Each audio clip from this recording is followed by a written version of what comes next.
Hello friends, welcome to Krishna home garden. Friends, February 2ஆம் தேதி ஆரோவில்ல நடந்த ஒரு காய்கறி திருவிழா, காய்கறி மற்றும் கிழங்கு திருவிழாவுக்கு நாங்கள் போயிருந்தோம். ஆரோவில்ல இசை அம்பலம் பள்ளியில் நடந்துச்சு. அங்கே பார்த்தீங்கன்னா விதவிதமான நாட்டு காய்கறி ரகங்கள் எல்லாமே காட்சிப்படுத்தியிருந்தாங்க. விதைகளும் விற்பனைக்கு இருந்தது. நாங்களும் நிறைய விதைகள் வாங்கிட்டு வந்தோம். அதை பற்றி அடுத்த பதிவில் நம்ம பார்ப்போம். இப்போ இன்னைக்கு பதிவில் நம்ம என்ன பார்க்க போகிறோன்னா, நாட்டு காய்கறிகள் மற்றும் பாரம்பரிய உணவினுடைய முக்கியத்துவத்தை பற்றி திரு பிரதீப் அண்ணா பேசினதை பற்றி இன்றைக்கி வீடியோவில் பார்ப்போம். அவங்களோட ஸ்பீச் முழுசாக இந்த வீடியோவில் இருக்குது. வாங்க பார்க்கலாம். அதை பார்க்கறதுக்கு முன்னாடி பிரதீப் அண்ணா யாருன்னா, விதை சேகரிப்பாளர்கள் கூட்டமைப்பில் அவரும் முக்கியமான ஒருத்தர். உங்களுக்கு தெரிஞ்சிருக்கும்னு நினைக்கிறேன். அப்படி தெரியலன்னா தெரிஞ்சுக்கோங்க. வாங்க அந்த ஸ்பீச் பார்க்கலாம். வணக்கம். என்னப்பா 2 பேர் தான் வணக்கம் சொல்றாங்க, மத்தவங்க தூங்கிட்டீங்களா? வணக்கம். வணக்கம். பத்தல பத்தல வணக்கம். என்ன சாப்பிட்டீங்க? எதுல செஞ்சாங்க? வரகு. என்ன நம்ம சாப்பிட்டோம்னு தெரியல, ஆனா சாப்பிட்டு வந்துட்டோம். நம்ம எல்லாரும் வணக்கம் சொல்ற அளவுக்கு கூட தெம்பு இல்ல உடம்புல, அந்த மாதிரி தான் உட்காந்துட்டு இருக்கிறோம் ஒரு மந்தத்தோட. இதுக்கெல்லாம் காரணம் என்ன நினைக்கிறீங்க? நீங்களா? இந்த சூழலா? நீங்க சாப்பிட்ட சாப்பாடு தானே. அப்ப இந்த சாப்பிட்ட சாப்பாடு தானே உடம்புல இதெல்லாம் பண்ணுது, ஒரு சக்தி உங்களுக்கு கொடுக்குது. அந்த சக்தி இல்லாதனால தான் இன்னைக்கு வணக்கம் வரல. அப்ப நம்ம என்ன சாப்பிடுறோன்றத நம்ம ஒரு நிமிஷம் யோசிச்சு பார்க்க வேண்டிய காலத்துல, இந்த சாப்பாடு எதுல இருந்து வந்துச்சுன்றது தெரிஞ்சுக்க வேண்டிய காலகட்டாயத்துல இருக்கும். சந்தன கட்ட மாதிரி இருக்கக்கூடிய உடம்பு இன்னைக்கு சவுக்கு கட்ட மாதிரி புழுத்து போயிருக்கு. அப்ப அந்த அளவுக்கு தான் இன்னைக்கு உடலுடைய ஆரோக்கியம் இருக்குது. அந்த ஆரோக்கியத்துக்கான காரணம் இந்த உடல் எடுத்துக்கிட்ட உணவுகளா இருக்குது. அந்த உணவுகள்ல சத்து இல்லை அப்படின்றதான் நம்ம சொல்லிட்டு இருக்கோம். அப்ப இதுக்கெல்லாம் என்ன வழி? அதுதான் இந்த மரபு விதை.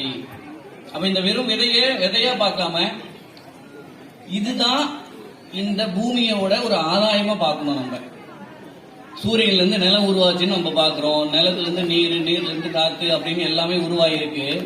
இதெல்லாமே பஞ்சபூதம்னு சொல்றோம். ஆனா இந்த விதைன்றது பஞ்சபூதத்தோட அடுத்த நிலை. இது இந்த ஒரு விதைன்ற ஒரு கருப்பொருள் இல்லைன்னா இந்த பூமியில உயிர்களே இல்லைன்னு நம்ம சொல்லிடலாம். ஏன்னா எல்லா உயிருமே இந்த விதைன்ற ஒரு உயிரை தான் சார்ந்து இருக்குது. ஒரு செடி, கொடி, காய், கறி, நீங்க புல்லு, எள்ளு எது விளையணும்னாலும் அதுக்கு ஒரு விதை வேணும். ஆனா இன்னைக்கு நம்ம இன்னைக்கு என்ன சாப்பிட்டோம்? நம்ம சொன்னோம் வரகு. எத்தனை பேருக்கு வரகு விதையா பார்த்திருக்கிறீங்க? எத்தனை பேர் கையில வச்சிருக்கிறீங்க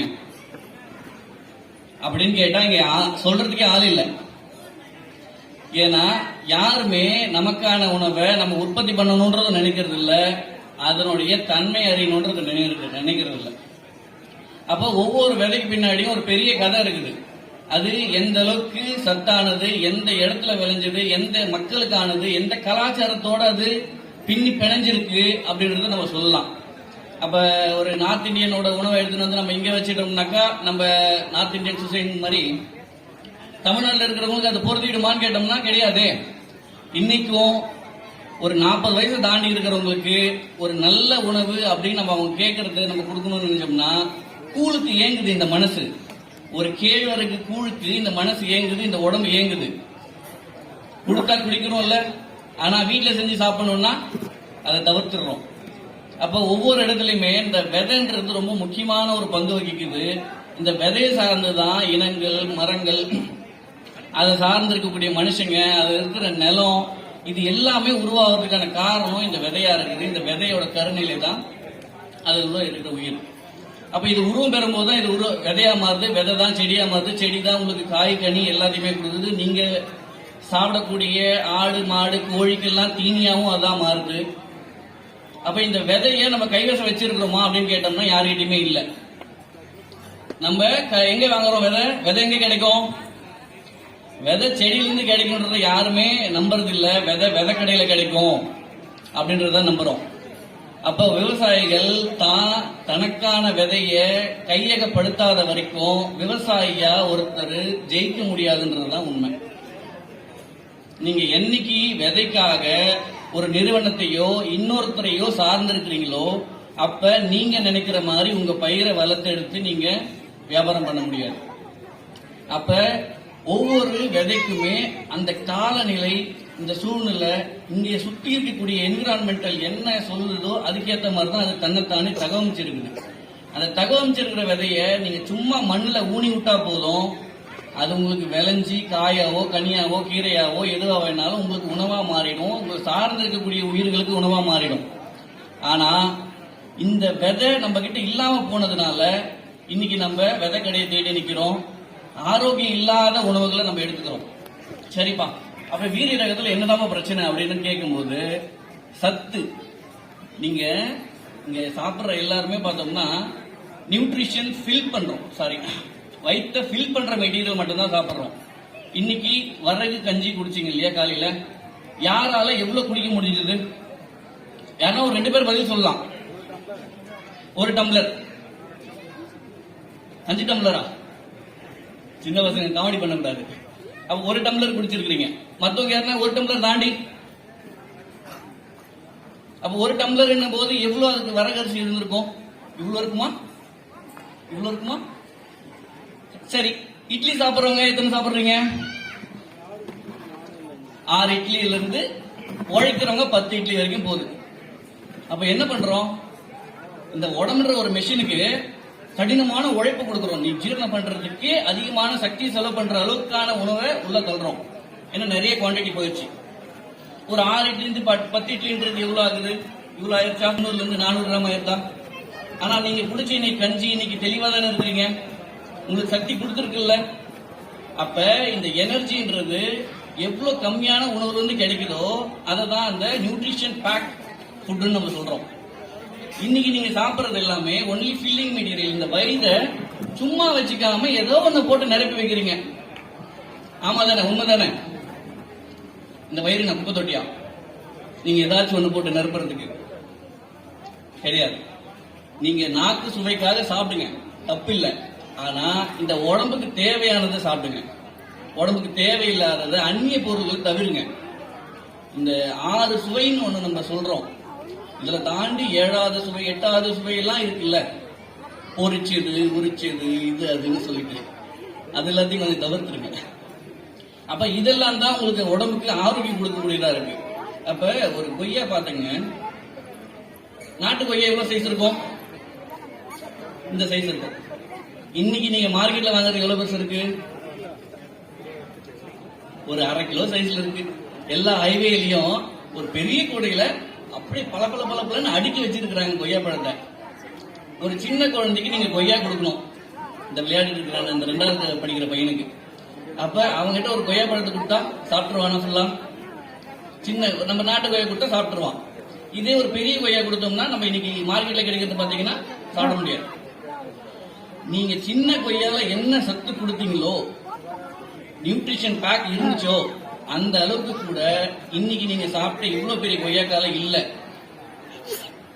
நாட்டு பப்பாளின்னு சொல்லக்கூடியது சின்ன சின்னதா தான் காய்க்கும். என்ன சொல்றது, ஒரு 1 கிலோ 2 கிலோ 5 கிலோ இருக்கிறது கூட இருக்கு.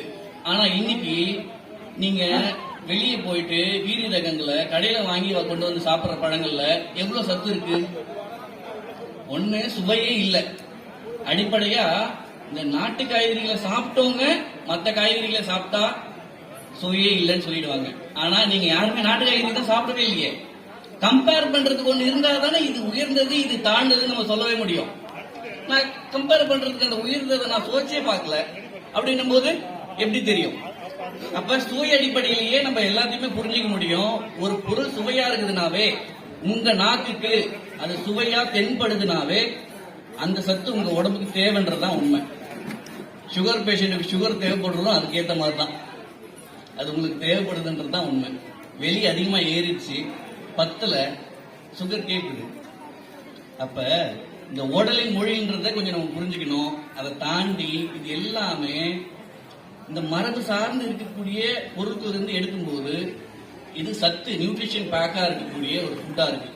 அப்ப நீங்க அளவுல கொஞ்சமா சாப்பிட்டா போதும், உங்க உடம்புக்கு உழைப்பு அதிகமா கொடுக்கலன்னா கூட பிரச்சனை இல்லை. இது உங்களுக்கு ஈஸியா செரிமானம் ஆகி உங்களுக்கு உடம்புக்கு தேவையான சக்தியை கொடுத்துருது, மந்தத்தை கொடுக்காது. சாப்பிட்ட உடனே எல்லாருக்குமே ஒரு மந்தம் இருக்கும். இருக்குமா இல்லையா? தூக்கம் வந்துரும்னு சொல்லுவோம் நம்ம. தொண்டனுக்கு உண்டு என்னது? உண்ட மயக்கம், உண்ட களைப்பு, தொண்டனுக்கு உண்டுன்னு சொல்றாங்க. அப்ப இன்னைக்கு இருக்கிற உணவு எப்படியா மாறி போச்சுனாக்கா, நீங்க வேக வேகமா செய்யணுன்றதுக்காக எப்பயோ ப்ரிப்பேர் பண்ணி வச்ச உணவை இன்னைக்கு எடுத்து உங்களுக்கு சூடு பண்ணி கொடுத்துட்டா அது நீங்க என்ன சொல்றது, ஃப்ரெஷ் உணவுன்னு நம்ம நினைச்சுக்கிறோம். அப்படி கிடையாது. ஃப்ரெஷ்ன்றது இன்னைக்கும் விவசாய தோட்டத்தில் போய் பாருங்க, இன்னமும் கிராமத்துல ஒருத்தராவது இருக்கிறாங்க. ஒருத்தராவது தான் வீட்டுக்கு தேவையானதை கொஞ்சம் கொஞ்சமா வீட்டுக்கு பின்னாடி போட்டு வச்சிருக்கிறாங்க. அங்க விளையாத அந்த குடும்பத்தில் இல்லாத ஆரோக்கியம் வேற எங்கேயுமே இருக்காது. இங்க விவசாயிகள் என்ன பண்றாங்கன்னா, 10 ஏக்கர் வச்சிருந்தா 10 ஏக்கரையும் ஒரு பொருளா மாத்தி, அதாவது ஒரு அரிசி விளை வச்சு அதை வித்தீங்கன்னா என்னென்ன வாங்கணும்? கத்திரிக்காய் வாங்கணும், தக்காளி வாங்கணும், பூண்டு வாங்கணும், அரிசி தாண்டி பருப்பு வாங்கணும். இது எல்லாமே நம்ம சுத்தி வாங்க வேண்டியதா இருக்குல்ல. ஏன் இதெல்லாம் நம்மளே விளைய வச்சுக்க முடியாது? நம்ம நிலத்துல விளையாதான். விளையிறதுனால தான் நம்ம இங்கெல்லாம் சாப்பிட்டு இருந்தோம். ஒரு 50 வருஷத்துக்கு முன்னாடி நம்ம வாங்கி சாப்பிட்ட ஒரு எண்ணிக்கையே ரொம்ப குறைவா இருந்துச்சு. யாரெல்லாம் ரொம்ப சிட்டிக்குள்ள இருக்கிறாங்களோ அவங்கள தவிர்த்து, நிலம் இல்லாதவங்களை தவிர்த்து, நிலம் இருக்கிறவங்க, இடம் இருக்கிறவங்க யாரும் ஒரு பொருளை வாங்கி சாப்பிட்டு ஒரு பழக்கன்றது கம்மி. அப்ப சந்தைன்னு ஒரு உருவானதே இந்த மேல்தட்டு மக்களுக்காக தான். அதாவது சிட்டியில் இருக்கிறவங்களுக்கும் பண்ணையாளர்களுக்கும் இவங்களுக்காக தான் இந்த சந்தையை அதிகமாக உருவாச்சு. இதையெல்லாம் உற்பத்தி பண்ணி கொண்டு வரவங்க யாரு? பாமர மக்கள். அந்த பாமர மக்கள் கிட்ட பயங்கரமான ஒரு உடல் உழைப்பு இருந்துச்சு, அவங்க கிட்ட ஆரோக்கியம் பயங்கரமா இருந்துச்சு. இன்னைக்கு இந்த ஆரோக்கியத்தை தொலைச்சிட்டதுனாலதான் நம்ம எல்லாம் இந்த கூட்டத்தெல்லாம் போட்டு நம்ம பேச வேண்டிய சூழ்நிலையே அப்படி அதனாலதான் இருக்கு. ஒரு 100 வருஷத்துக்கு முன்னாடி யாரா இப்படி கூட்டு பேசியிருந்தா யாரா கேட்டிருப்பாங்க? அவங்களுக்கு நிலத்துல வேலை இருந்திருக்கும், அவங்க போய் அவங்க வேலையை பார்த்திருப்பாங்க. யாரும் இங்க வந்து இவ்வளவு நேரம் உட்கார்ந்து அதை கேட்கறதுக்கு நேரமே இருந்திருக்காது. இன்னைக்கு எல்லாருக்கிட்டையுமே நேரம் அதிகமா இருக்குது, ஆரோக்கியம் சுத்தமா இல்லாம போயிடுச்சு. அப்ப அந்த ஆரோக்கியத்தை மீட்டு கொடுக்கக்கூடியதுதான் இந்த பாரம்பரிய உணவுகள் எல்லாமே. இந்த பாரம்பரிய உணவுகளை நீங்க அதிகமா சாப்பிடணுன்ற அவசியம் இல்லை.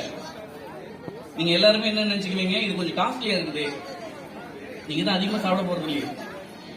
காலையில இவ்வளவு வரகுல போட்ட கஞ்சி தான் குடிச்சிட்டு இருக்கிறீங்க, 5 ரூபாய் செலவாயிருக்குமா? ஆனா இதை வாங்கி வீட்டுல எடுத்துன்னு போய் எத்தனை பேர் செய்வீங்க? இந்த மாற்றம் இங்கேயே முடிஞ்சு போயிடுமே. இதை யார் யாரெல்லாம் விளைய வைக்கணும்னு நினைப்பீங்க? ஒரு விவசாயியா இருக்கிறவங்க, பக்கத்துல இருக்கிறவங்க வாங்கணும்னு நினைச்சாதானே விவசாயி விளைய வைக்கணும்னு நினைப்பாங்க. அப்ப இது எல்லாமே யாருக்கிட்ட இருந்து மாறும்? உங்களை போல மக்கள், அதாவது கன்சியூமர்ஸ். யாரெல்லாம் ஒரு பொருளை நுகர்றீங்களோ அவங்க எல்லாரும் மாறும்போதுதான் இங்க விவசாயம் மாறுவான். இந்த விவசாயம் எல்லாம் மாறும்போது இந்த விதைகளும் மாறும். இந்த விவசாயத்துக்கும் இந்த மரபு விதைக்கும் ஒரு பெரிய நெருக்கமான ஒரு தொடர்பு இருக்கு. ஒவ்வொரு நிலத்திலையுமே ஒரு சிலது ரொம்ப சூப்பரா வரும், அதாவது நீங்க எதுவுமே பண்ணாம வரும். சொல்ல போனோம்னா ஒவ்வொரு விவசாயியுமே தன்னுடைய மேட்டு நிலத்துக்கு ஒரு நெல் ரகம், பள்ளத்துக்கு ஒரு நெல் ரகம், மேட்டு நிலத்துல இருக்கக்கூடிய காய்கறிகளோட சாகுபடி முறை, அதனுடைய மெத்தடாலஜி, அதுக்கு என்னென்ன பண்ணணும் அப்படின்றது எல்லாமே, அது சார்ந்து இருக்கக்கூடிய அறிவு எல்லாமே தனித்தனியா இருந்தது. ஆனா இன்னைக்கு அது எல்லாமே தொலைஞ்சு போய் எல்லாரும் என்ன பண்றாங்களோ, இல்லைன்னா ஒரு யூனிவர்சிட்டி என்ன சொல்லி கொடுக்குறாங்களோ, அதாவது விவசாயத்தை நாம தான் எல்லாருக்கும் சொல்லி கொடுத்தோம். ஆனா இன்னைக்கு விவசாயத்தை வேற ஒருத்தர் படிச்சுட்டு வந்து சொன்னா அதை கேட்டுக்கிட்டு ஆமா இதுதான் சரி நம்ம நினைச்சிட்டு செய்யறோம் இல்லையா? ஒரே மாதிரியான இந்த மோனோபிளைஸ்டு மெத்தடாலஜி இது ரொம்ப ரொம்ப தவறானது. எல்லா இடமும் ஒரே மாதிரி இருக்க கூடாது. மேடா இருக்கணும், பள்ளமா இருக்கணும். அங்க இருக்கிற டைவர்சிட்டி அதை அப்படியே மெயின்டைன் பண்ணணும். ஒரு விஷயம், எல்லா போன்லயும் இப்ப இந்த சிட்டுக்குருவி பத்தி எல்லாம் நிறைய பேசிட்டே இருந்தோம்ல. இந்த பக்ஷி ராஜா படம் வந்த கூட நிறைய பேசிட்டே இருந்தோம். சிட்டுக்குருவி வெறும் செல்போன் மட்டும் தான் அழிஞ்சு போச்சா? அதுக்கு உணவு இல்ல. நீங்க உணவு இல்லைன்னா இருப்பீங்களா? உங்களை கூட்டு போய் காட்டுல விட்டுறாங்க, தப்பி பழிச்சு ஓடிந்துட மாட்டீங்க. ஏன்னா உணவு உற்பத்தி பண்ண தெரியாது நமக்கு தான். நம்ம தான் சார்ந்துதான் இருக்கிறோம். அப்ப ஒரு குருவியோ ஒரு பறவையோ இங்க இல்லாம அழிஞ்சு போகுதுன்னா அதுக்கு முக்கியமான காரணம் அங்க வெளியிருக்கிற சூழலை தாண்டி அங்க உணவு இருக்குதா இல்லையான்றதுதான் முதல் காரணம். எல்லா சூழலையுமே ஒரு உயிர் தகவமைச்சு போயிட்டே இருக்கும். எவ்வளவு சூடானாலும் நம்ம தாங்கிக்கிறோம், எவ்வளவு கோல்டானாலும் நம்ம தாங்கிக்கிறோம், காலநிலை மாற்றத்தையும் தாங்கிக்கிறோம். உடம்பு சரியில்லாம ஆகுது இல்லைன்னு சொல்லல. ஆனா இது தாண்டி நம்ம உயிரோட தானே இருக்கிறோம், அழிஞ்சு போயிடலையே. ஏன்னா இது தகவமைச்சுக்குது கொஞ்சம் கொஞ்சமா இந்த உடம்புன்றது. ஆனா உணவு இல்லாத போச்சுன்னா இது தகவமைக்காது, அழிஞ்சு போயிடும். அப்ப சிட்டுக்குருவியோட உணவு என்ன? கேவரு, கம்பு, சோளம், அப்புறம் சிறுதானியத்தில் இருக்கக்கூடிய எல்லாமே சொல்லிடலாம். அப்ப இதெல்லாமே என்னைக்கு நீங்க விளை வைக்கிறத விட்டீங்களோ, வெறும் அரிசி பின்னாடி மோகம் போச்சோ, அது பாரம்பரிய அரிசியாவே இருந்தாலும் இன்னைக்கு எல்லாருமே கருப்பு கவுனி மாப்பிள சம்பா மட்டுமே விளைய வைக்கிறாங்க. அது ரொம்ப தவறான விஷயம். எப்ப ஒரு பயிர் சாகுபடி அது நல்ல பயிராவே இருந்தாலுமே அங்க ஒரு பயோடைவர்சிட்டி அழிஞ்சு போகுது. அங்க இருக்கக்கூடிய அந்த எக்கோசிஸ்டத்துல ஒரு இம்பேலன்ஸ் கிரியேட் ஆகுது. அந்த இம்பேலன்ஸ்ல சிக்கி செத்து போறதுதான் இந்த சின்ன சின்ன பூச்சிங்க, சின்ன சின்ன பறவைங்க, இந்த பிரிடேட்டர்ஸ் சொல்லக்கூடிய பூச்சிகள் அழிஞ்சு போறதுக்கான காரணமும் அதுதான். இன்னைக்கு விவசாயத்துல பெரும் பிரச்சனை என்ன? பூச்சி தொந்தரவு தான் நம்ம பாக்குறோம். அந்த பூச்சி தொந்தரவு, பூச்சி பிடிச்சி சாப்பிடுற பூச்சி இருந்தா நமக்கு என்ன பிரச்சனை? அப்ப அதுல ஏற்படுற இம்பேலன்ஸ் தான் இதுக்கு எல்லாம் பிரச்சனையா இருக்கு. அப்ப ஒவ்வொரு இடத்துலயுமே, ஒவ்வொரு சின்ன இடத்துலயுமே நீங்க ஒரு பெரிய பயோடைவர்சிட்டியை கிரியேட் பண்ணீங்கன்னா, இங்க இருக்கக்கூடிய மரபு ரகத்தை வச்சு இது எல்லாமே நீங்க மாத்தி அமைக்க முடியும். மனுஷனால மாறுனதுதான் இது எல்லாமே. மனுஷன் இதை நினைச்சா இதை திரும்பி கொண்டு வர முடியும். அதுக்கு எல்லாருமே நீங்க எல்லாரும் சொல்ல முடியும். நிலம் இருக்கிறவங்க அதுக்கான வேலையை செய்யுங்க, நிலம் இல்லாதவங்க அதுக்கான உந்து சக்தியை வேலையை செய்யுங்க. அதுவும் செய்ய முடியாது அப்படின்ற போது நிறைய வாலண்டியர்ஸா கிளம்புங்க. வெளியில இப்ப நிறைய பனைமரங்கள் நடுறாங்க, அந்த மாதிரி நிறைய வாலண்டியர்ஸ் ஒர்க் நடக்குது. அதுல ஏதாச்சும் ஒரு இதுல பங்கெடுத்துக்குங்க. இது மூலியமா உங்க உடம்பும் மனசும் பெருமளவுல மேம்பட்டு இருக்கும். இன்னைக்கு நீங்க சோம்பேறித்தனமா இருக்குது, மந்தத்தனமா இருக்குது, இது எல்லாத்தையுமே விட்டு நீங்கி விலகி இந்த ஸ்ட்ரெஸ்ன்ற லைஃப்ல இருந்து வெளியே வந்து எல்லாருக்குமே ஒரு ஆரோக்கியமான வாழ்வு கிடைக்கும்ன்றத நம்புறோம். அப்ப இந்த விதை, ஒரு விதை எவ்வளவு காய்ச்சிட முடியும், எவ்வளவு பெருசா விருட்சமா மாறிட முடியும் அப்படின்றத ஒரு சின்ன ஆலமர விதையை வச்சு நம்ம பார்த்துக்கலாம். ஆலமரத்தோட விதை எவ்வளவு பெருசு இருக்கும்? ஒரு ஆலமரத்தோட விதையை பார்த்திருக்கீங்களா இல்லையா? யாருமே பார்த்தது இல்லையா? பழம் பார்த்திருக்கீங்கல்ல? ஒரு மணலோட அளவுக்கு, மணலை விடவே சின்ன அளவு தான். நம்ம சொல்ல போனோம்னா நம்ம வீட்டுல பயன்படுத்துற அந்த கசகசா சைஸ் இருக்குமா? அப்ப அந்த அளவுக்கு சிறிய விதைக்குள்ள இருக்கிற உயிர் தான் இவ்வளோ பெரிய ஆலமரத்தை உருவாக்குது. அப்ப அந்த மாதிரியான விதைய நம்ம பெருசா பொருட்படுத்துறது இல்லை. விதைய வெறும் லேசான ஒரு பொருளா நினைக்கிறோம். ஆனா அந்த விதை தான் இந்த பூமி உருவாகிறதுக்கும் நம்ம எல்லாம் பொறுக்கிறதுக்கும் இந்த உலகத்துல ஏற்பட்ட எல்லா மாற்றத்துக்கும் கருநிலையா இருக்குதுன்றது இந்த விதை தான். இப்பேற்பட்ட விதைய அது நீங்க இல்லைன்னா அது பாதுகாத்துக்கும் தான், அது உண்மைதான். நீங்க இல்லைனாலும் இங்க எல்லாமே விளையும். ஆனா என்ன, மனுஷன் மட்டும் எலிமினேட் ஆயிடுவான். ஏன்னா நமக்கான உணவு இங்க கிடைக்காம போயிடும் இல்லையா? எங்க உணவு இல்லையோ அங்க உயிர் இருக்காது. நமக்கான உணவு தான் இங்க கிடைக்கும்.